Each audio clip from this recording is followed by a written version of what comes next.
Welcome, folks, to the second part of the podcast. If you are just joining in a couple of days later, shame on you for not being on the paid feeds. But no, thank you very much for listening. Please don't turn off. But otherwise, you may have heard it all in one go if you're on any of the paid platforms. Before, Dan, we get to listener questions, you wanted to bring in a little bit more on the Greer topic there, yeah? Yeah, I just wanted to touch on, because no doubt Greer during the Kardashians podcast used the term briefing, and there's always conversation around what he means by briefing, and I think it's important to touch on kind of the idea of disinfo or misinfo, and just how people play things off when they don't necessarily have all the facts, for people that might have listened to that podcast and have found us for some reason and are wondering if everything you said is true. There's been two things this week that kind of made me think of Greer and his briefing stuff. The one is about black holes, and the other one is to do with pyramid scans. So I'll just kind of go through these and just use them to emphasize that people need to be vigilant when they read something that is presented as fact. The first one, there were a whole bunch of articles from places like The Independent, Space.com, Futurism, Gizmodo. Like this was everywhere about one of the articles, for example, says the headline is "Unexpected James Webb Observations Hint We Might Be Inside a Black Hole." And that's tantalizing. I've heard a lot of people talk about that. But I found this really good science communicator who kind of broke it down, the claim and kind of why it means that and what's nonsense about it. And I just wanted to read that to kind of illuminate. She says, and this is Space According to Skylar on Threads. She says, as always, the best thing to do when confronted with mind-bending headlines like these is go to the source, which in this case is the article about measuring the direction of galaxy rotation using James Webb. They looked at 263 spiral galaxies and found 105 rotate counterclockwise, 158 rotate clockwise. That's enough of a difference to be unlikely to happen if rotation directions are just random. It's worth noting that determining the direction of rotation is tricky, and previous works that do this vary in terms of how well they align with randomness. So how do we get from that difference in rotations of galaxies to we live in a black hole? She says, well, if they really aren't random, it could be attributed to either something to do with the dynamics of galaxies and how they move, or something to do with the structure of the universe. If it's the first, this asymmetry could come from observational biases associated with our own rotation, because we're rotating in the Milky Way. Or it could be that we just don't fully understand the physics of galaxy rotation, which is not simple. A larger scale interpretation would mean the early universe had some homogeneity that would make galaxies rotate in a similar direction early on. There's a bunch of different ideas that display this, and one of them is the idea of black hole cosmology, the idea that the universe is in a black hole. Black holes spin, so a universe inside a black hole would also spin. So there'd be some preferred direction for galaxy rotation. But this is just one of many possible explanations for these results. So I can stop reading there. And I just thought that was interesting because she kind of cuts through the bullshit to say the headline that they've claimed, is the whole thing, is actually one of many, many different reasons this could be happening. And when you dive into the actual paper, you find out that this is ongoing work, it's not finished, and these publications are stating that it's a fact. I find diving into the science of it really interesting. Some people might not be, but the claim is a lot sexier than talking about different rotations of galaxies, right? So that's one example of, just keep your wits about you when you read these things. Doesn't necessarily mean what you think it means. The second one I wanted to touch on is the pyramid scans. If you've been on social media this week, people might have seen these claims that underneath the pyramid in Giza, the Great Pyramid, they have found a whole host of cylinders that are just under the pyramid and go down. I think that it was like 600 meters, which is about 4 or 5 times as much as the height of the actual pyramid itself above ground. However, when you look at the paper that this is based on, the claim that physical structures were found under the pyramid is false. They have not found any physical structures under the pyramid. What they have done is use a satellite to scan the densities of the material under the pyramid, and they've got some interesting results which show different densities under the pyramid. There's no kind of control test. They haven't scanned anywhere else except just under the pyramid, so they can't see whether the results are flawed or anything like that, or if it works. But a bunch of researchers with some other kind of claims about Giza and the pyramids and everything have basically taken that data and have pushed this story of these massive cylinders under the pyramid, made some 3D models, and because it's sexy, it's spread around social media like wildfire.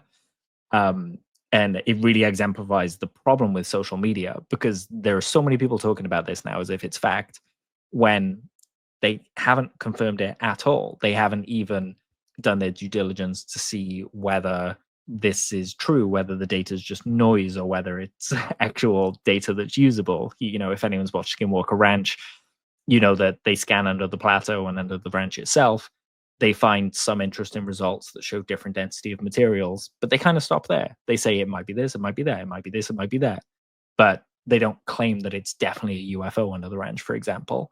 And Probably that's is, kind of, but that's kind of what's happening here, Yeah. And even the technology itself that's used to do this, it's thought that it can't actually penetrate as far into the ground as the researchers are claiming these columns are high. So there are so many flaws with this, and there's no paper out there yet. And yet you have these sexy videos and, people getting stupid amounts of views and clicks and stuff like that on their channels just talking about this thing that just isn't a real thing, essentially. Right now, it's a hypothesis and a press conference. It's not a scientific paper that's peer reviewed and actual data that's put forward. And I saw someone called AnyXT who does like tours in Egypt and stuff like that, I follow him because he's always good. He's always on the up and up about these kind of things, even though he's fascinated by the possibility of ancient cultures being a bit more advanced than we thought they were. He said, it's like seeing shapes in clouds and calling it architecture. Just because a pattern looks man-made, it doesn't make it so. And I think that's a great summary of this. It's okay to be interested, but don't just take these 3D models that have just been made up by someone and think that it's confirming that these things are there. And both of those examples, the black holes and the pyramid scans, just speak to the problem with social media and how fast a mistruth or a misunderstanding in some cases can travel around the world and through our media and become something like, if someone came into this conversation going, I'm interested in the pyramids, I've never read about them before, they're now going to think that this is an established fact when it's not. And people like Graham Hancock and other folk like that, they thrive on this kind of gray area. And in a way, it's destructive to the actual conversation about these civilizations and the architecture they left behind, because it just distracts people. If only people were talking about the actual facts with this much kind of passion and things like that, it would be wonderful for these things. I don't think people have the attention span these days for that. But what I've taken away, Dan, the other issue from what you have said there, is there are two huge structures underneath the pyramids at 600 meters deep. So that's fascinating. Thank you for letting us in on clip that. it out. Just make that the clip for this show. Really, and you know what? I've changed the order of the listener questions slightly now because not that I had much of an order before, but based on what you have just said, Stephen asked us to discuss the photo of the Tic Tac shaped object on Mars. Oh, Did you see this? I did, yes. So I saw it, and I've done a little bit of quote unquote research. I clicked around some websites and links, and I saw. So for anyone who's not seen, it's the age old, and I don't mean that disparagingly. The Mars rover shots, and they put the raw files up on the website. Anyone can go look at all these millions of photographs taken of the surface of Mars, and many of them do have, and we've talked about this before, Dan, there are photographs where it certainly looks like there potentially are some interesting shapes, or sometimes it looks like a door or an odd shadow or a figure or a statue or something broken that maybe once was something more whole. But I am fully aware that these things can just look like that because it's a still picture. It could just be an angle, awkward lighting, whatever it may be. But I'll still stick by there are some photographs of things on Mars that look particularly suspect. This is one of those photos where there is an object that looks like, at face value, a Tic Tac, because it's got a shadow underneath it that may or may not be from that object completely. On the Just gonna surface, hold it up here for yeah. YouTube viewers. Yeah, for those on YouTube, you'll see it. I'll stick this one in the thumbnail. But Dan, so that photograph, I mean, I can't see that is an awkward shaped rock and the shadows just of something else in the wrong place. And I did look at some Reddit threads on it as well, where there was one particular thread where the guy was like, look, I'm not coming out here saying this is a UFO, but some of the debunking isn't accurate. And he put some comparisons and stuff side by side. What's your take on that? Are we looking at an object hovering? It's a really interesting one, isn't it? Because the way that the shadows are, it doesn't look like it's on the ground. And I spent ages, so there's this kind of, that's the full picture that people have kind of zoomed in on here. Yeah. And I spent ages looking around it for any object that looks similar. Like, is there anything in this picture that looks similar to that I can say, nope, that's definitely a rock, therefore it's just a weird angle. And the closest I could get was this one. And like, it doesn't look anything like it. Like the rock is starting to become rounded. You could imagine maybe in, 5 years or whatever, it'll look a bit more like this object. But the particular object we're talking about, it looks like it's reflective. There's like a little glimmer of light on the side there. The one thing against it kind of being this big UFO for me is that in the picture, we're looking at the scale. The scale of this thing, we'd be looking at probably like 20 centimeters to a meter. This isn't a large object. Doesn't mean it can't be something anomalous. But it's really intriguing. And I've yet to kind of come across an explanation that convinces me that it is prosaic. And through looking myself, I can't see how that's just a normal rock. Like even looking now as we're talking about it, it's just like, no, I can't. I agree. I'm really trying to kind of come up with a. I am with you, and I'll just say, for fair sake and from transparency's sake, I still believe it is just probably going to be something prosaic. It's the angle, it's the image, blah blah blah blah blah. However, I've still to see that argument. So I'm not going into this going UFO picture caught on Mars. I'll leave that to the Daily Mail. Who done that? Who they do that quite often. But it's pretty interesting, and like you say, I'm surprised. I thought Dan, you might come on a little bit more with it, but even you're looking at it going, I can instantly see that it's not something, because it's really smooth and round looking, and it does look like it's up off the ground. Even if I done the thing you probably did, Dan, where you look away and look back, look away, look back, and like, okay, I'm going to try and look and see that it is there. And it's almost like that magic eye thing where I just can't see that this is an object sitting flat, but it could just be a whole number of things. So yeah, but it's on there. I'll put the link in the description as well, folks. Photograph. I would advise when people are looking at this, because there are color photos out there, there are high definition photos out there. They're all AI influenced or upscaled and stuff like that. Don't look at those ones. Look at the one where you can, like, on this one I'm holding up, you can see this kind of pixelated effect. That's the raw image from NASA. Deal with that. Otherwise, you're getting a whole bunch of information that is going to lead to headlines like we were just talking about with the black holes and the pyramids. A slight sidebar, right? Did you watch the lunar module landing in the ocean from SpaceX? I did, yes. Right. That looked like, me and Susan watched it. Me and my wife watched it, folks. Right. It looked like CGI, and it was like a drone shot. And I've said this quite often. A lot of the SpaceX videos where the modules are going back and landing in the structures, which is pretty cool. Incredible feat of engineering. and people film it obviously from distances as well, where they're watching on these viewing platforms and stuff. This video of that beautiful blue ocean looked incredibly fake, and even when the module goes into the water, and the camera goes really clear, and it's like a lovely HD 4K picture, I was looking going, that doesn't look real. And the boats come along and the dolphins and stuff, but did that look real to you?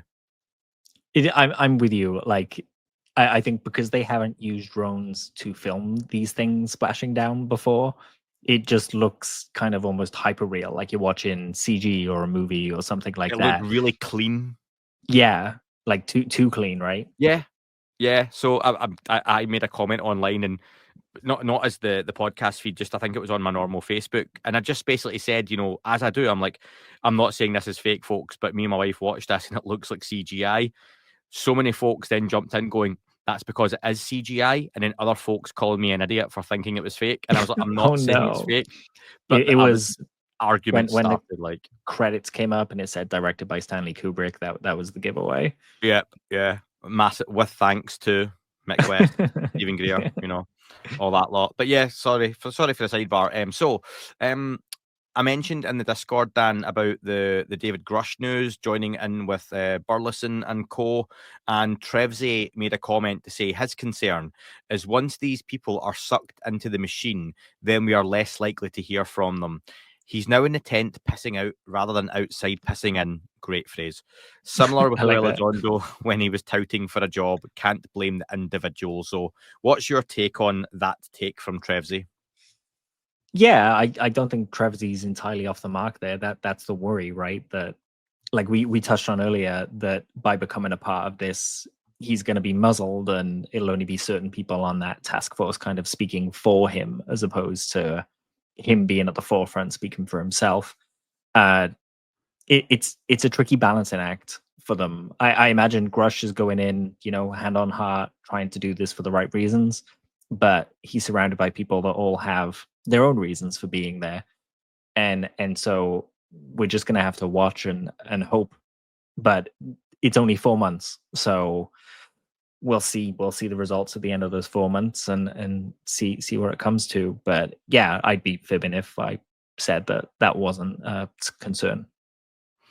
Yeah, so my thoughts on that, and I think I touched on it, is that idea that similar to when we touched on Skywatcher and our Jake Barber and co. trying to get messages out to folks to almost say to them, bring us in, let us get involved in this, let us help, and we can get out what we want to without breaking the whole thing open, because I don't think that's a good idea or possible, still, just my opinion.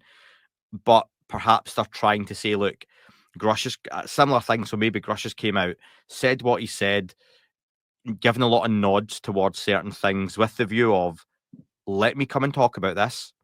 Let me be a spokesperson. Maybe we can move forward in a way that's beneficial to everyone here. So, yeah, but I get people's concerns. It's always going to be the case, isn't it? Yeah. Strange but true. I left this off the main news coverage because I thought we could just talk about it here, because I don't know if there's too much to cover. But a few folks, Dan, had asked about updates on the drone stuff from the last few months. Has it all been forgotten about in the media? Now, 60 Minutes did cover this. The show 60 Minutes runs for 43 minutes, folks, because of adverts and whatnot. And then the Wow. drone, lie, transparency. The drone section of the special lasted about 13, 14 minutes of that time. Okay, so it gets about a third of the show. I felt from the off in this. Did you see it, Dan? The segment I've seen clips. I've watched 2 videos. I wasn't sure it was the whole thing though, so it's on my No, list to go get the you'll episode. you'll have got the gist of it, to be honest, mate. From the off, I seem to get the idea they're pointing to this being a spy system of some sort. There's nothing really in it about UFOs. We do see some of the triangle pyramid videos within there from the Snoopy teams. Sure. But they very much come at this from spy systems. These are drones being launched by an adversary. What's going on? Why aren't we defending them? General Glenn Van Herk who is the former chief of NORAD, is one of the talking heads on it. He's the dude in the suit with the grey hair, aren't they always? And he's being asked about it, and he basically points to this being, well, logically, yes, that's what it is. So I said from early on with the whole drone situation, Dan, they were drones being launched from, it might be a Chinese cruise ship, it might be something like that, because I think they even mentioned, I can't remember if it was one of the Corbell nap videos of the drone swarms. I wasn't too sure, sorry, I should have went back and watched it. But they mentioned, they even show you a picture of a Hong Kong registered vessel cargo ship. That's the Omaha. Yeah. Yeah, and they literally say, we believe these objects were launched from this. But we've heard that these things are out in the ocean and they launch 40 to 50 or 100 of them. Why not? Why wouldn't Beijing have this technology? The US will have this technology, not be admitting it. They're just all spying on each other with cool cameras because they've moved on from pigeons. So I can't see around any of this being anything other than US being spied on, and the piece, they're quite aloof around, well, why aren't we dealing with it? They're like, well, we can sort of do it now, but it's not perfect, blah blah blah. I reckon they're allowing it in the same way that China would allow the spying, to see what they're going to do, to see what the tech is. It reminded me, Dan, here comes an analogy for you, right? You know when you don't know what a competitor or an enemy has until they show their hand? So in work, I like playing, I mentioned, like EAFC, so FIFA football game on the PlayStation. And I'm pretty good at it. I'm decent. I'm not world class, but I'm decent, so I can play a game. So in work, there were some young guys playing it and they wanted me to play it. And they were like, oh, you any good? And I went, yeah, I've got a decent record, blah, blah, blah. I don't know how good they are. They can tell me they're brilliant and I can tell them I'm brilliant. But until we actually go head to head, and it takes a while to get into the game. So for the first couple of minutes, I'll tend to just pass the ball about a little bit to see what they do. And judging from how they move and what they do, how they play, I start to get a feel for what I need to do for the rest of the game. And I feel with these drones, this is what China and Russia and the US are doing, where they don't completely know what each have or exactly what the technology is and where it's at.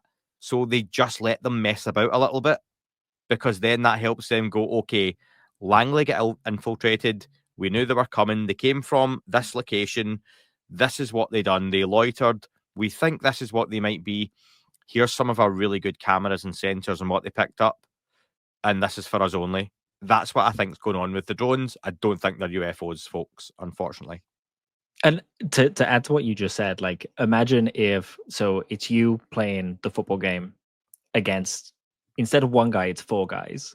And you know that they're like increasing difficulty and they've got some mates on the end of the phone that are even better than them as well. Yeah. Like, there's probably an aspect of you that's like, this first one's crap. I won't show off. Otherwise, they're going to, if you've got money on it, for example, you don't want him to call in the big guns. You don't want him to call his mate that he knows is like shit hot on that football game. So you're going to play a little bit worse than you can play and still win, right? So there's a scenario where they're saying, yeah, we can't stop them, where they bloody well can. They don't want to, because that will make whoever is, say, China, for example, go back to the drawing board and come up with technologies that are even better than the ones that they've got out there now. And then it might get to the point where the US literally can't stop them and they can't do anything about them. So at the end, right now, the capability might be, well, they're not doing anything crazy, but we know we can take them down if they happen to have a payload that we deem dangerous. So there's no need to engage them and cause that kind of chain reaction of technological advancement or difficulty upping to happen. So they'll just play dumb and let it happen, and they don't want to show their hand, like you said. Kind of pool sharking on an international level. Yeah, and they're not doing anything that we're not doing to them. And they know we know they know we know. That's the theme of that show. That's it. Call it that. They know we know. They know we know. Christian Morales, Christian over at Kill the Stigma podcast. Go give Christian a follow over on YouTube, folks. He started that a couple of months ago. And that's right. Opinions, he said, I finally hit my limit. I had a moment of clarity. We are all different, but most of us share an interest in this topic for different reasons. Psionics, or CE5, I believe, is real. I think Barber is the real deal, but I draw the line there. What do I mean by that? It means I believe him. I believe he's got the capabilities, and the US government might know about this, but I'm not going down that rabbit hole. I'm not doing CA5. I'm not researching psionics. I'll let others do that. So that was his comment, Dan. And I don't find it unfair that he's like, I believe him. I don't want to know more though, or I'm going to let others look into that, because you can just go, yeah, that's fine. I've got a gut feeling, or like you mentioned, like CE5, psionics. These are just human initiated contact, whatever you want to call it. These things have been going on for a long time. People should go check out James Iandoli, Engaging the Phenomenon podcast. He Yes. talks about this stuff a lot. I've talked about it with him in the past. I'll need to get James back on, but this isn't new. CE5 is just a brand, McDonald's didn't invent chicken nuggets, but they invented McNuggets. That's a branding. It's just Sure. and you mentioned psionics. You said earlier it's just the name it's being called. That's so I get that, where people have their point where they go, okay, and I think that's where I'm at with the Skywatcher stuff. Cool, you've made some wild claims. I'm willing to accept that, and I've tried to reach out to the guys there to get people on, but only Blitch so far is really doing much. To come on and talk about what they could potentially do. But I also get why they might want to be a little bit guarded and be like, let us do some stuff. They've came out, they have to be public, but they're also like, let us do the work we're doing. But again, to your point, and a lot of other folks, Dan, at some point they have to show they're working. Yeah, absolutely. They've got to, otherwise it just stops for them, right? Like they either go back into whatever program they were working, or they go back to their normal lives. Like the good thing with the Skywatcher initiative is that it has a finite kind of life to it. And I'm sure someone said that about Stephen Greer's claims at some point. But like for this one, I feel like that's true. People haven't embraced this initiative with open arms. A lot of people are dubious, I'd say, roughly 50-50 split. But people are willing to let them do the work and see what they get out of it. And they're being funded. They've got the personnel. If anyone's going to show this works this year, it's them. Is that because where we are now, though, in the conversation? And when I asked you where disclosure is, say this had happened in 2017, 2018, 2019, would there have been a more positive reaction or more open acceptance of it? But because of where we are now, where you said it's muddier than it's ever been, it's just another thing and another claim that's not going to be given its own merit and its own time necessarily by everyone, because there are a lot of folks going, "Ugh, another claim. It's another thing to add." Kind of. I feel like this one's more to do with how woo this is. Okay. Everyone's fine with the nuts and bolts conversation. I'd say all woo people are nuts and bolts people, but not all nuts and bolt people are woo people. So, just the majority of the community, if not all of them, yeah, there's something there. There's a there, as the phrase goes. But when it comes to summoning, consciousness, all this kind of stuff, people, that's where it gets a bit ropey. And for me, calling the subject kind of muddy is in part because of things like Skywatcher. I'm not condemning them because I don't know whether they can do what they say they can do yet. But it's certainly muddied the waters to introduce this into the conversation. Like, it could be damaging if it doesn't do anything, or Yes. it just, like a lot of things, and many not just UFOs, but in a lot of topics like this that discuss anything kind of odd in nature or paranormal or whatever, they kind of fizzle out. Like you said, this isn't something that in 3 years' time we should still be talking about waiting on results, because you're like, why? But then Yeah. folks would maybe point to Skinwalker Ranch and be like, season 6. Like, why is it a season 6? Yeah, that's fair. So was the Dino I would Beaver. say in that case, the difference is that they've always said they're doing a TV show, and what they're trying to achieve, it's not as well defined as we can summon things in the sky. Let us show you us summon things in the sky. There's so much kind of different things going on So- in Skinwalker that it's hard to pin down. That would be the Right. main difference, I think. Okay, that's fair. So on that then, as a way to think of this, is Skywatcher the new NIDS Bigelow Aerospace investigations at Skinwalker Ranch originally, when there was no TV show, when it wasn't well known, when it was a government program, but we know about it? Yeah, that might be a better way to think about it. Like they So- don't have any ducks in the we're making a TV show basket.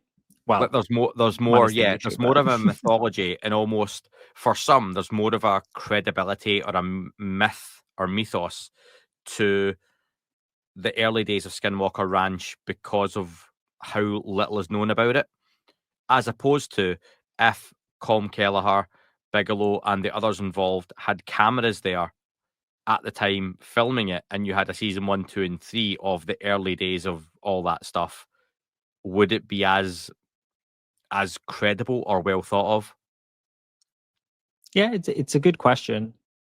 Like for me, the difference is still in that, like, you know, what they're trying to do. I think with NIDS and with Skinwalker, you're trying to define what you're trying to do.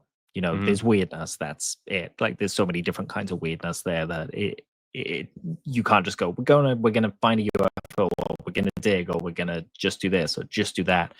Whereas with Skywatcher, it's one specific thing. So I'd say it's like if NIDS went on in your scenario, but the only thing they were interested in doing is digging. And they're like, we're gonna dig. And it's like, okay, that has a shelf life. That's not gonna go on for forever. I say that, season 6. But yeah, you see where I'm going.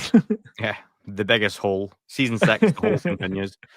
But no, thanks for that, Christian. Amy says, so following on from that, can you speculate on what's going on in the Jake Barber video when a craft is summoned psionically and a second craft appears and seems to be trying to disrupt the summons? Some of my questions are, who or what was operating the second craft and why? Is there NHI in either of the crafts? If there is NHI in a psionically summoned craft, why would it allow the craft to be overtaken? To be clear, and I'll go back over those, Dan, I'm not interested in summoning anything or anyone. I'm just trying to make sense of what I saw in the video. People seem surprised to see the second craft. Dan, do you want to cover that again? Because I think you talked about that before, didn't you? Yeah, so this is one of the clips where when you look at it and you like really zoom in on the high definition version of it, you can see that one of these crafts, it's moving in like a I mean, this is audio, so you know, I can't expect everyone to hear, but you can see what look to be wings basically flapping as this thing moves across the image, and then the other kind of light in the sky appears. So for me, there's only one thing in that video that looks like it could be an anomalous effect. The other thing looks to be a bird. Obviously, that's debatable. For all I know, that's what UFOs look like, and they have flappy wings. Like I don't know, but why would the other craft show up? I truly don't know. Like you would expect that if there was a race of beings that could make a craft that could be controlled psionically, then you would expect there would be protections against something overtaking the craft. So you'd have to kind of extrapolate and think, well, then either there's no protections, and that's a reflection of their society where they don't need security and they don't have paranoia and they don't have privacy, or you go the other way and think, well, then this is something being given to us, that maybe it kind of has a frequency that human psionics can hook onto and that it's for us. But both are really interesting. For me, the bit in they said during one of these kind of summonings that their psionic guy hooked on to a craft and then like let it go and it fell. What did they go get it? You know, like where did that go? I want to hear about that. It could even be, and this is proper wild speculation. I should do one of these stoned one night. I don't know what YouTube's thing are or not, but I mean, Joe Rogan made a career out of it, right? yeah, I don't know what my wife would say though. Hotbox the shed. Yeah, oh God, can you imagine? You know, maybe this is the next evolution in what these objects have been trying to do now for years, where they are gifted to us, where we find them. Is this, and this alludes to what you were saying, Dan, is this that something else that these entities, they've given us enough of these craft over time that maybe we know, and we've talked before, like, are they made? Are they grown? What are they? Maybe they're manifested. So maybe these things have gave us enough of these to be like, you create these, you can manifest these types of craft, and this is how it's done. And maybe this is us with the really early attempts to manifest and bring these things through. And like you say, something's allowing us to do it, or it's just we know how to do this in a way. I don't know. But then Yeah, that's an interesting thought. Like, what if that's just something we can do, and then it speaks to the whole. I know Tom's spoken about this, right? That we can think our reality into what we want it to be, and you can think of this in a really practical sense. You know, like the first person that made fire, he thought that he needed something to warm something up, and you know, and he would have come across something maybe like a lightning strike on a tree where fire was made naturally, mhm, and he was like, oh yeah, I want to kind of do this. And so his thinking is what led to the manifestation or the creation of fire purposely. So it takes a lot longer than just, you know, thinking it into existence. So I think both kind of apply. Either way, it's like being inspired by reality to create the direction that you want to go and the thing that yeah, you need, whether that's an iPhone immediately or whether it's working on specific components of the iPhone so that, you know, in 10 years you can make the full thing that you have in your mind. I don't know, but it's awesome to think about, especially when you think about that creativity causing, you know, the whole world around us. The thing I'm talking to you on, the thing I'm talking into, the thing that that listener sent in the question via, you know, that all came into being because of thought. mhm, So it's really interesting to think about whether we need to do it that way or whether there are shortcuts. yeah. Yeah, no, interesting again. Thank you. And KR said, "What's your reaction to Jay Stratton's comment when a reporter asked him what he would ask a non-human intelligence if he ever met one?" And he responded, Dan, with, "Who says I haven't?" Have you saw that clip? I have, yes. Yeah, Uh, I took nothing other than he's just being playful. yeah, it came off as playful for me as well. Sorry, that last question really got me. I'm thinking now about like Jack Parsons in the desert doing rituals while he's building rocket engines for inspiration, and countless people. There was a Nobel Prize winner who saw like glowing raccoons that went on to create something incredible. I can't remember off the top of my head what it was, but it was something like X-rays machines or something like that. Um, yeah. Sorry, I'm just thinking about that We could do a intuition, whole. creativity, manifestation. We'll separately do one of those chats because I think, given the nature of it, I'd probably stick that behind a paywall. Sorry, folks, but just because of the nature, you would just have to sit and rabble at each other about, yeah, but what if, but what if, but what if. I don't think it would necessarily be entirely structured in terms of a conversation, but Yeah. you could sit and And just go, I'd be curious what like main channel free feed folk would think about something where yeah, basically it's, you know, maybe not with the smoking, but you know, just going off on tangents and just yeah. There's kind of plenty of free letting the trials, thoughts folks. speak You wherever. can sign up with no commitment, but yeah, yeah. So plenty more here still, Dan. Oh yeah, so Stratton. So what did you think just on the Yeah, comment? I thought he was being playful. If I was the reporter, I would have just said, "Okay, you still haven't answered the question, though. What did you ask?" you know? Yeah. This was at like the premiere for Age of Disclosure, wasn't it? He was asked Yeah. about it, so he wasn't just asked in the street. So he was kind of in like media mode. Um, do you think Stratton's going to be someone we hear more from, and do you want to hear more from after this documentary comes out properly? He has his book deal as part of Dan Farah's organization. I think Dan Farah's the agent, or his agent's the agent. I'm not sure. Same people who sorted out Lou Elizondo's book deal. Lou obviously went quiet during that time to release. Will Stratton do the same? I would expect so. I would expect most of Stratton's is written already, to be honest. Yeah, When they were shopping it around, they probably had it in the bag because Stratton is very accomplished, you know, very, very well regarded. but he spent a lot less time kind of in the UFO world, so he had a lot less clout kind of going into saying, hey, I'm going to write this book, but bouncing off what Lou did and saying, oh, I was involved with Lou and here's the paperwork to prove it, and I have all these other missing puzzle pieces for the story, and it goes deeper into like all the way up to now. I would imagine most of that is written. And now would be the time with the documentary coming out. You would want to strike while the iron's hot. Yeah, absolutely. Hot? The book might even be called Age of Disclosure. Think so?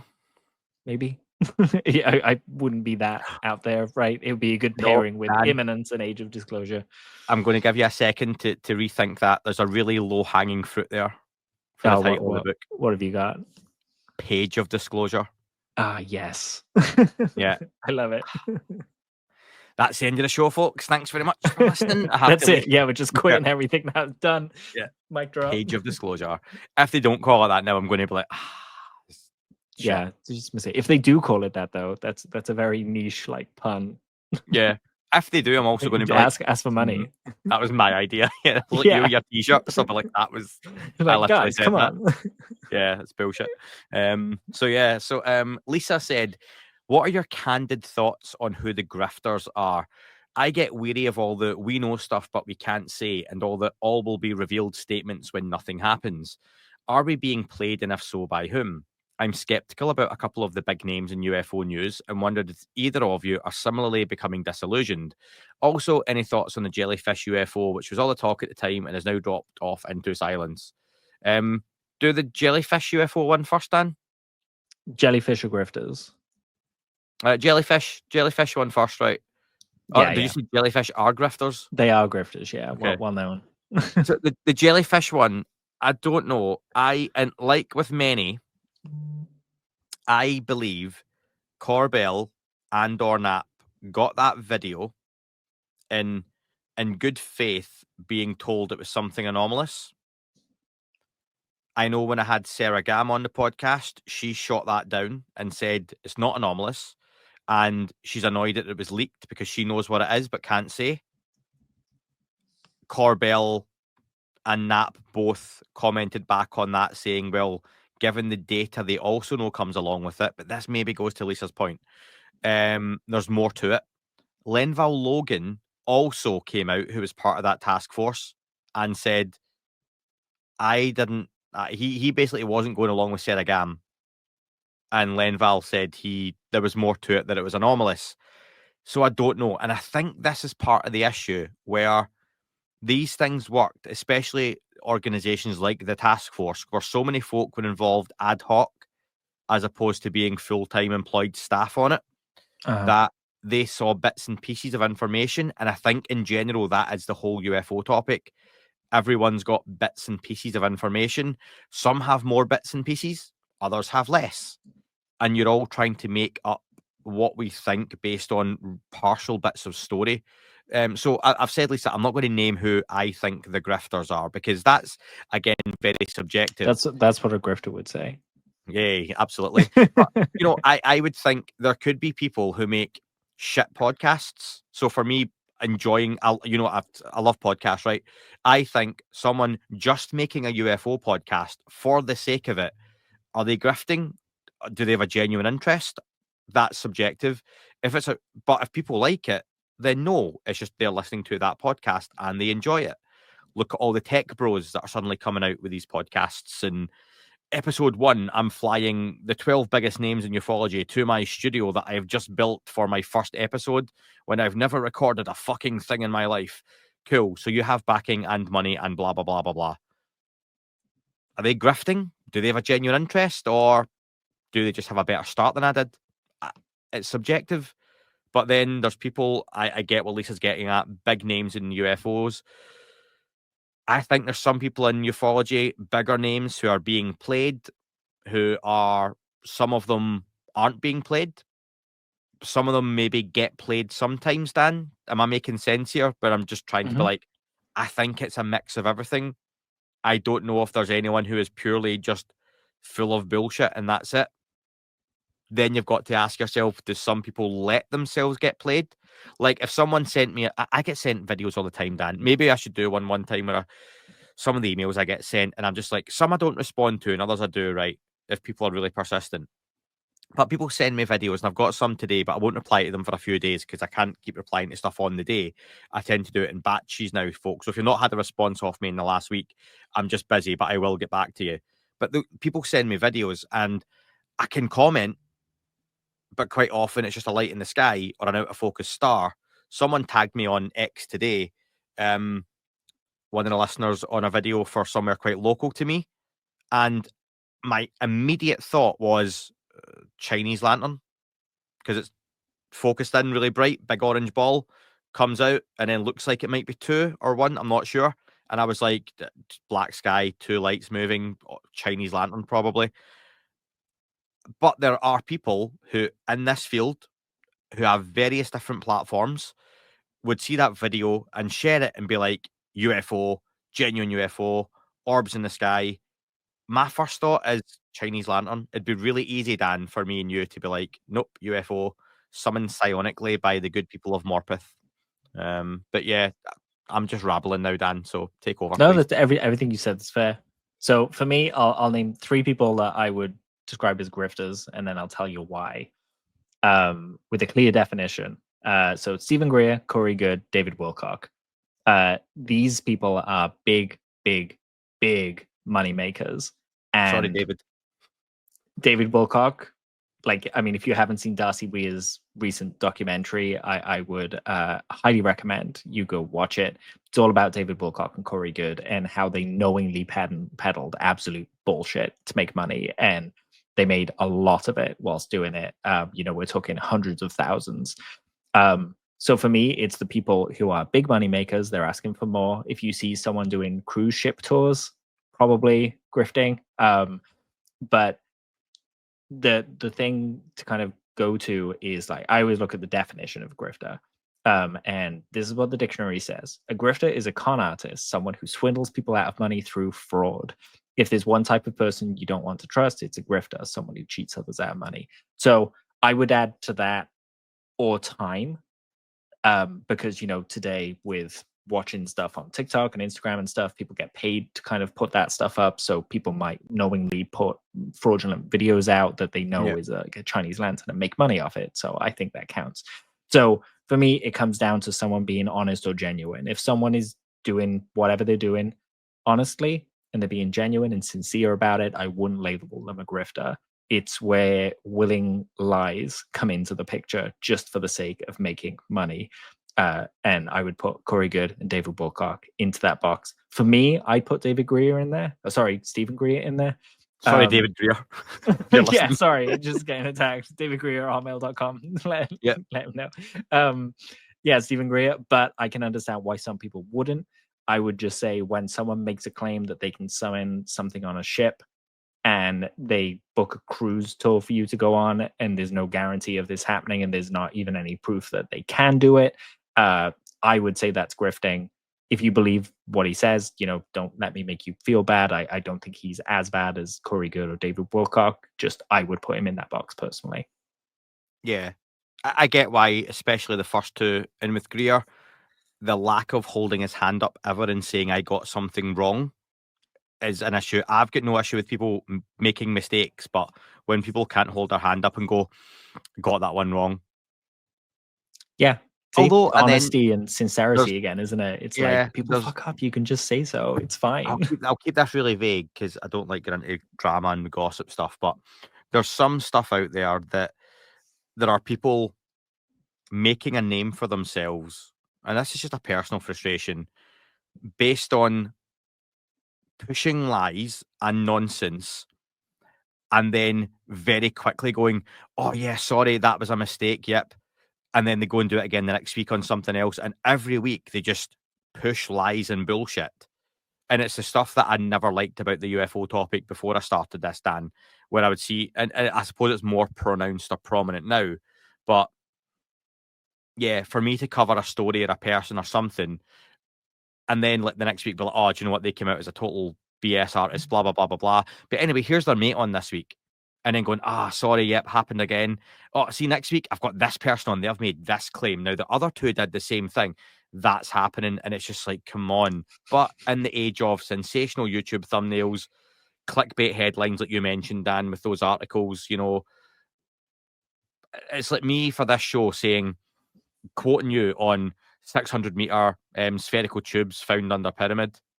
Yeah, you said that, but that's not that wasn't the context of what you said. But it'll look great on a thumbnail, and I'll put your shocked face on it going, right? And some UFO pictures.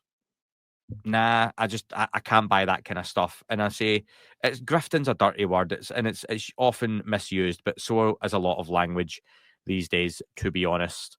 So yeah, people can just pick and choose. You're not going to like everyone, but I think you always use the phrase, Dan, holding things lightly, I think is how you tend to word it. Take it seriously, hold it lightly. Yeah, and I've said similar, that listen to everyone's opinion, but make up your own mind. So, and that includes with us. I feel sorry now that, Dan, I was once invited on a cruise, on one of those UFO cruises. You didn't go, so you don't get. I'm not labeling you a grifter. Do you know why I didn't go though? Go on. Because the email started off with, "Hi Lou, really excited to invite you," and I was like, this isn't meant for me. Great start. Yeah, I've had this isn't anything sensitive, but I've several times had emails meant for guests. I've had it for Ross Coulthart before. I think I've had one years ago for James Fox, again, just because of having them on the podcast and researchers not doing their job. Do you ever remember early days when I got invited on was it CNN to do like a late night live? And it was like, "Hi Lou, we'd love to have you on the show this evening." It was like CNN. I was going to bed, and it was like, again, they thought I was Lou Elizondo, that his email address, and invited me. Because and we joked that you should have just you were done like, it you and should have done it. pretended. Yeah. Just like, "Hi, my name's Lou Elizondo." Me just sitting here like this Like, live. On no, CNN, I'm the other Lou Elizondo. Hi. Sorry. Yeah. So yeah, listen to my podcast and then hang up. But yeah, so these things happen, folks. But yeah, that was my moment when I've been invited on a cruise. Not me. I am open for cruise bookings, folks. My wife probably won't let me go. I think that's a good point, though. Like I said about, if anyone does a cruise ship thing, bad. Like plenty of bands do cruise ship things, and I wouldn't call them grifters. They sincerely want to give good shows to their fans and stuff like that. And I'd say the grifters of say a UFO organization put a cruise together and then invited a bunch of speakers. They're not going to be vetting the speakers for what they're saying is honest. They're just interested in the money. So in that instance, I would say the grifter is the organization putting it together, not the people that are talking on the cruise. Yep. So that's don't mean to blanket. Like, if you're on a cruise, you're a grifter. Yeah. Mickey Mouse is a grifter. Imagine people right now on a cruise listening to this going, I feel so dirty. Like, what the hell? You've ruined my whole vacation. Anyway, back on topic. Paul, Hal Putoff's hypothesis of the warp bubble was described in Lou Elizondo's book Imminent. Why do the interviewees in Age of Disclosure talk about this as if it's fact? Multiple interviewees say they've seen the bodies and the craft. How can they be allowed to talk about that? If it's not classified, why is this, particularly the craft and non-human craft, not officially acknowledged and documented by any governments? It's a very good question. The warp bubble stuff often goes back to Alcubierre, who wrote the paper in Cardiff, just down the road from me.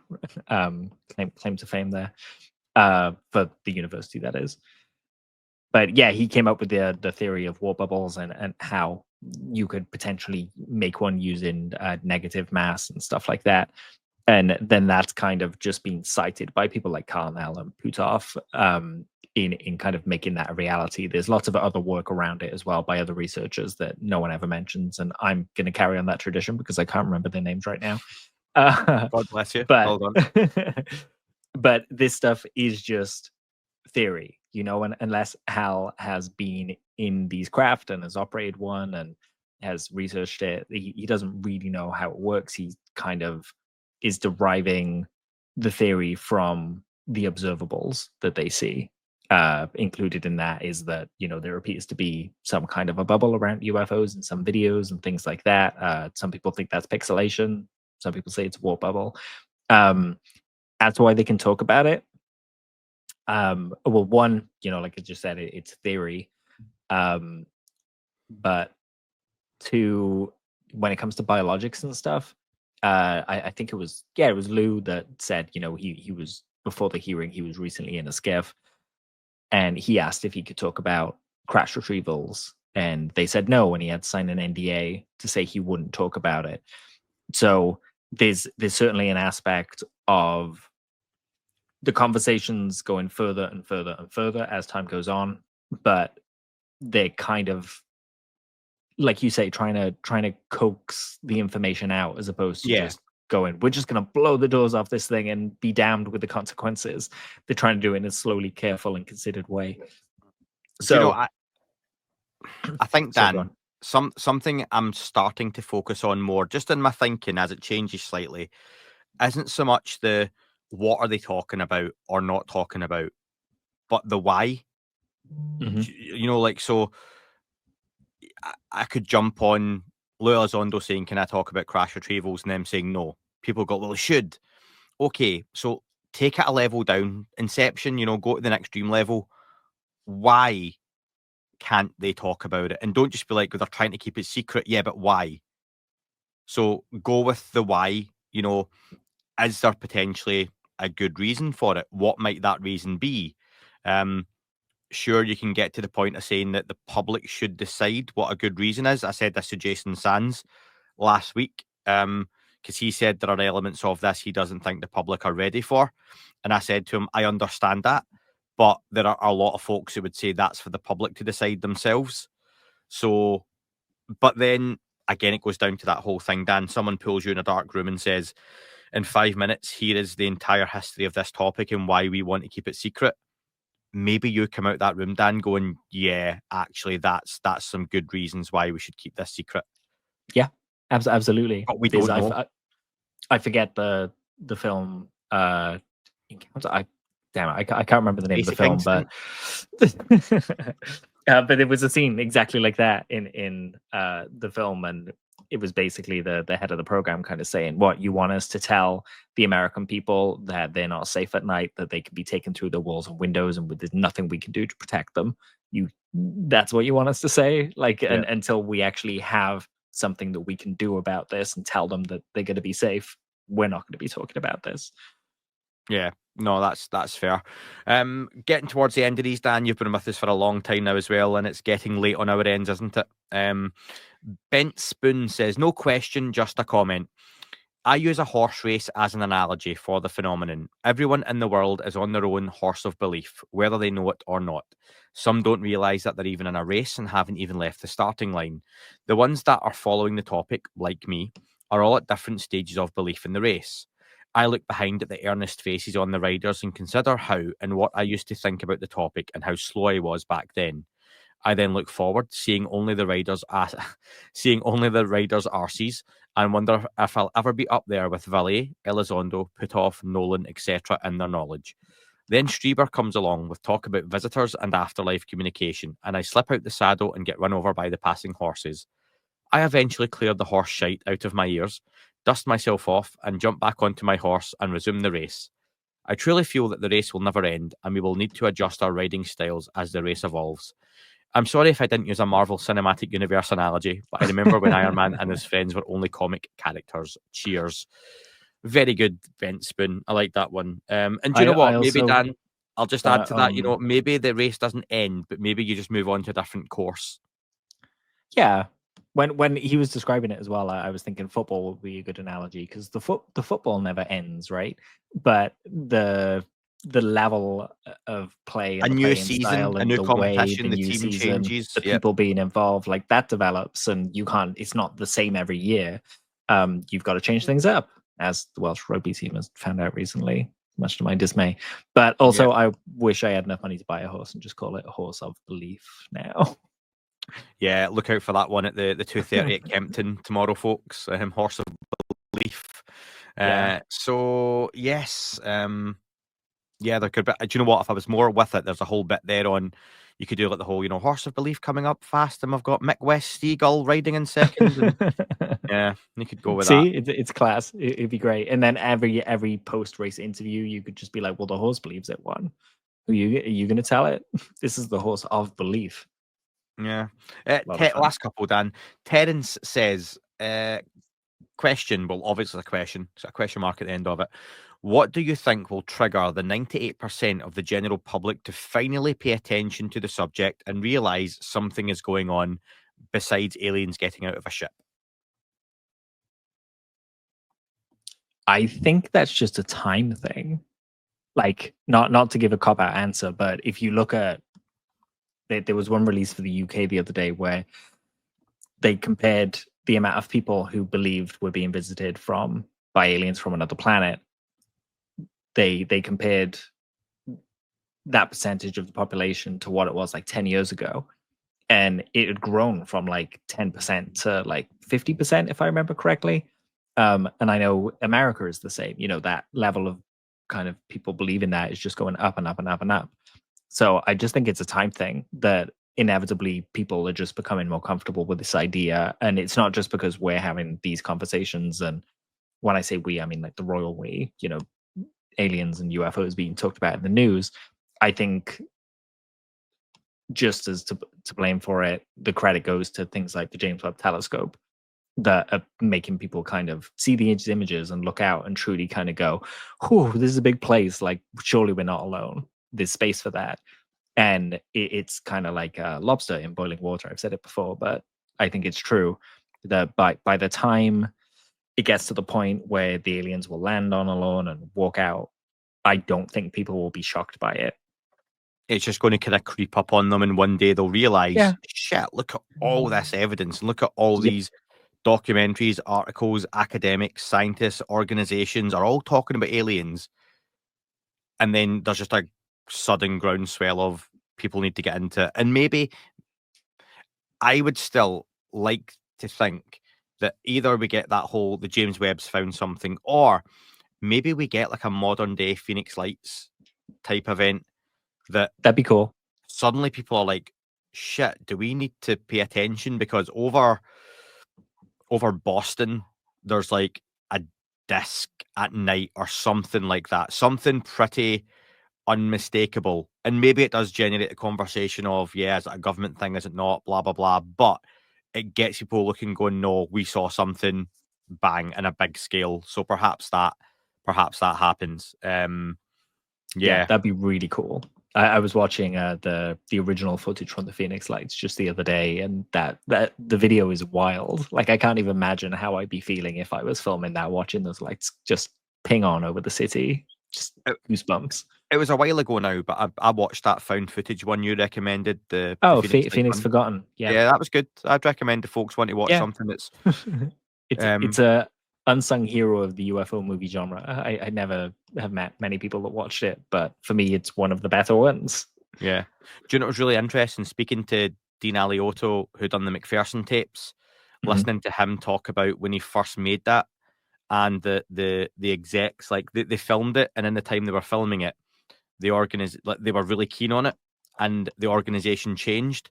So by the time they went back from Canada to the US and they were like, okay, here's the film, the new execs were like, what is this piece of shit? Like, this, like video cameras. And bear in mind, this was before the Blair Witch Project. Yeah. So like you've used VHS cameras and it's just shot like a whole movie. And that you spent money on this. And they were like, he said they were disgusted and they were throwing stuff in the room and throwing stuff at the TV. So they basically cut it down.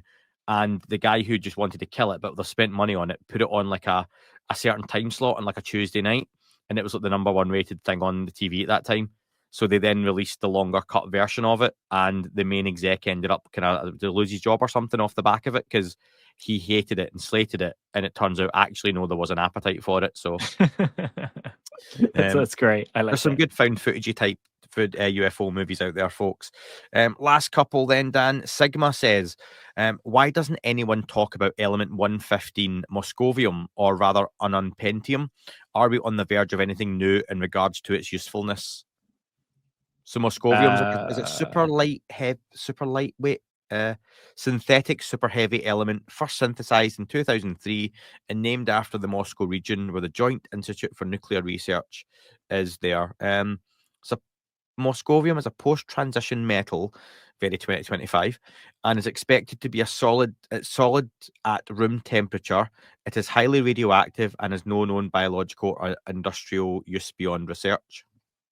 It also has a half-life of only 0.65 seconds. And this is probably why we don't talk about it much. That means that, it disappears very quickly. It's an unstable element, which is what a lot of people kind of bring out when you kind of talk about Bob Lazar's 115. And it's like, well, it's not a stable element. And he said there are islands of stability that we haven't discovered.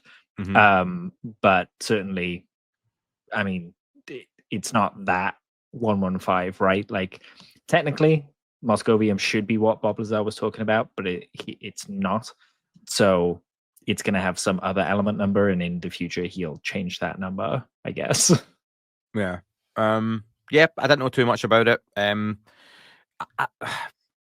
Is there an argument, Dan, that we're on the verge of technological progress in a lot of different ways, but it's going to be through the medium of AI and those types of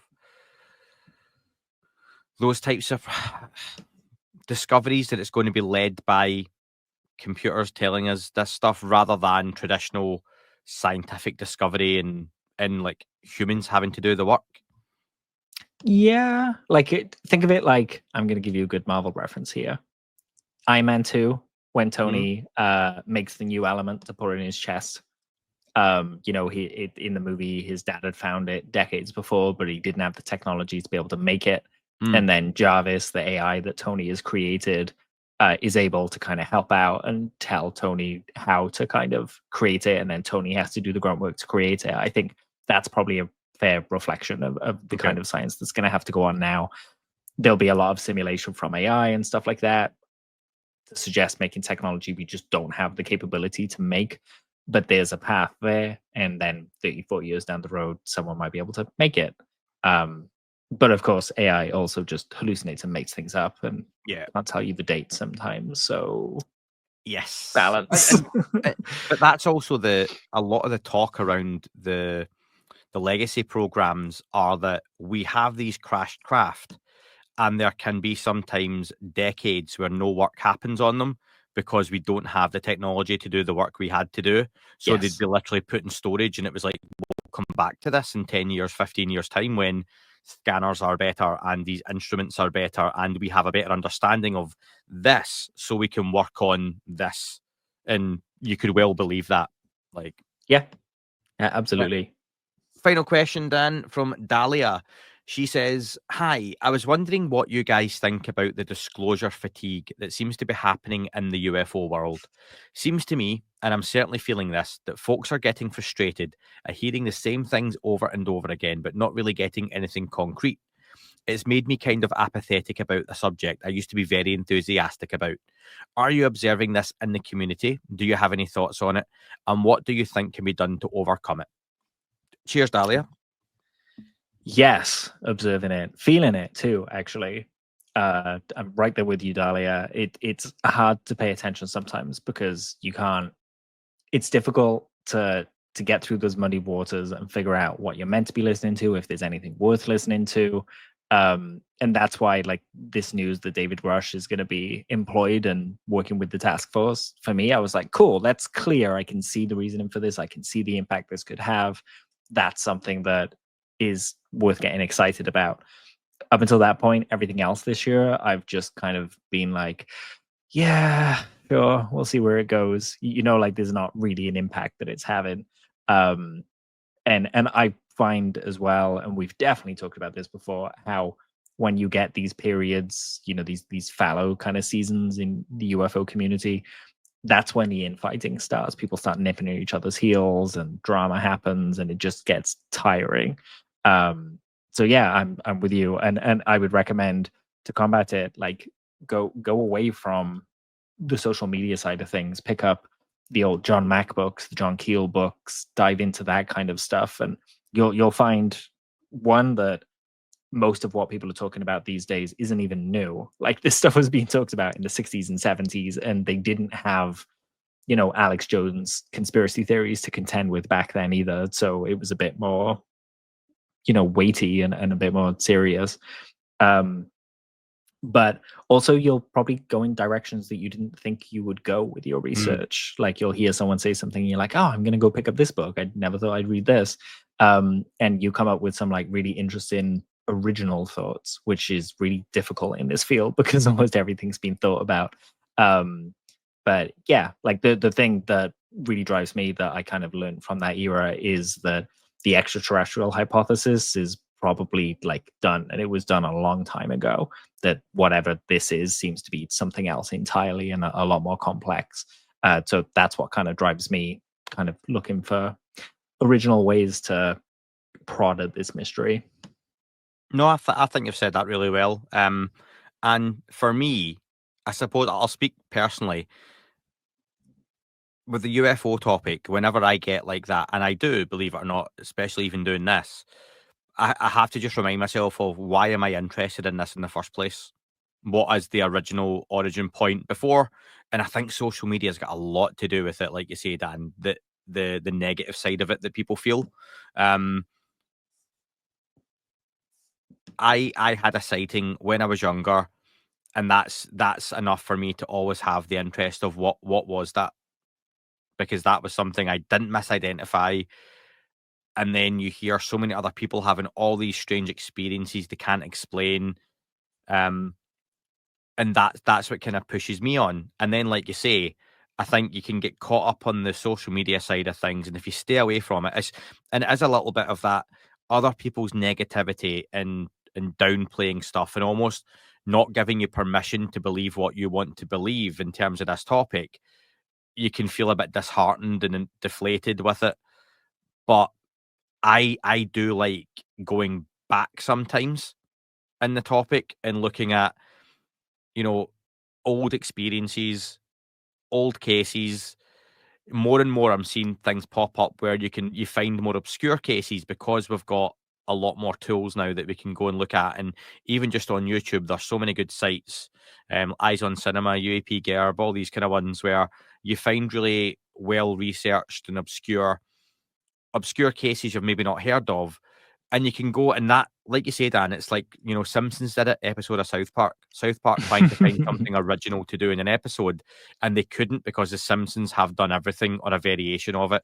It doesn't mean South Park can't go and put a new twist on it or a new thought. And that's what you're saying about going back and go find some old books. Have you read all the Valet stuff? Have you read all the Mac stuff? Go and pick something up and try and find a new angle for this topic to maybe reignite your fire with it. The interest will come back, Dahlia, and that's the same for anyone. I'm sure for most people, you don't need to leave the topic altogether. I think people that say, I'm going to leave it, okay, but you've had an interest in the first place. What was that? You can get that back. And for me, it reminds me, Dan, of like, there's a phrase in wrestling where in the old days, wrestling used to be split into territories. So in the United States, you would have like somewhere in Texas, New York, Washington, it was all split up. And you would get well known in a territory, but the audience would get bored of you because they had seen you now for 3 months, Dan. They've seen your matches, they've seen your moves. You're no longer interesting, you're no longer new, and something else has come along that's got their interest. You didn't then leave wrestling. The phrase would be, well, go away and learn a new hold. So go away and reinvent yourself. Go away and do something different. Now, the audience is always going to be there, but they're looking at something new now. So a new direction, a new narrative, a new agenda, new names involved in the topic. And if that's not for you, take yourself away and go find an element of the topic or another part of the topic. In wrestling, it was another territory. So you would go to New York. No one in New York knew who you were because there was no social media. You were brand new there. So there are parts of this topic that people like me still haven't even touched on yet. I've not read any Keel. That's something I can go and do. There's so Which much is I've wild to not. me still. But there's loads, and But maybe that's a there's so good much, thing right? but that works for me just now. But there'll come a point where I probably need to go and do more of that, and I will when time allows it. But you can evolve and develop and change how you view this topic and others. So don't let it get you down. I think it's normal to be fatigued with anything. And like that, I honestly feel part of the fatigue or deflatedness, one, the big one, social media, and seeing so many other people's opinions. People have always been stupid, and I don't mean everyone. No one listening to this is stupid, but on social Nice. media, you can now see everyone's thoughts and opinions, where for centuries and millennia you didn't. Now you do, and that can't help but influence you. So you're allowed to enjoy the topic. Not come off social media, but curate your lists, do all that kind of stuff. But just find something again you enjoy about it, because remember, big picture, whether you've had an experience or not, this is a topic that we're talking about. We're pretty close to seeing something big, and some of you are going to hate this and roll your eyes, but I do think we Soon. might. Yeah, soon. Yeah, I think we might be at a point, and this is the second part of the fatigue. So much is happening now at once. You've gone from the extreme of not a lot to so much news. Dan, how much stuff that happened in the last 3 months have we probably not talked about today? I can think of a few things. Like, Yep. yeah, in the long term, you kind of, it'll fall away. But we could do this probably every 2 days and have an hour discussion to fill. Not when did we last talk about the mummies, the Mexican Peru bodies? Yeah, That's still happening. yeah, still going on. It's not going away. So yeah, hang in there. Go grab a book, grab one of Dan's recommendations, go find some Keel or Mac, go watch some old documentaries, jump on YouTube and watch some for free. Stuff's Buy a happening. telescope. Buy a telescope. I've got one down there. I'll give you. It's under there. I got for my birthday 6 years ago and barely use it. I don't use it. Oh, there you go. Yeah, take Andy up on that. Get his Yeah. telescope. Yeah, shipping to Dahlia out there in the States is probably expensive, so you're better buying your own. But listen, Dahlia, you feel it, other people feel it. A lot has happened. For me, doing this, and hopefully you listening to it, is quite therapeutic, Dan, because being able to talk through stuff with you, it does help me also go, oh, this is more important than I thought. Oh, this is less important. This Sure, can yeah. just drift away. Or some stuff comes back into view. But yeah, and I'm sure other people feel the same as well, Dan. Should we change the name of the show to Clear in the Mud? Clearing the muddy bootprints. What was Lou always said? Muddy bootprints. Oh yeah, muddy blueprints. Puddle of mud. Oh wait, that's Puddle of taken. mud. Yeah, everything is so bloody because of the gravitational field around the. There's one for the 2000s. Dan, I want to finish off with something a bit closer to home for you, very quickly, because I know we're going almost 3 hours now. Dr. Daniel Stubbings. Uh-huh. I know you know Daniel well. He has sent out an email asking folks, and I said I would read this out for him. Basically, research participants needed. We would like to understand more about the mental health similarities and differences between people who have seen UAP and those who have not. And there's a link I'm going to put in the comments for you to click and fill out a survey for participation in this. Daniel Stubbings is at Cardiff, I believe. Yeah, University. Is that right? That's right. Yeah. Yeah. And do you know much more on this, Dan? Because I know you speak to him. I mean, about the specific thing, no, but I know that he's basically trying to do what John Mack was doing, but in the modern day, his colleagues, aren't going at him for being engaged in this subject. He's genuinely trying to help people and to help kind of distill some really interesting data about experiences. And he's a super nice guy and like just genuinely caring.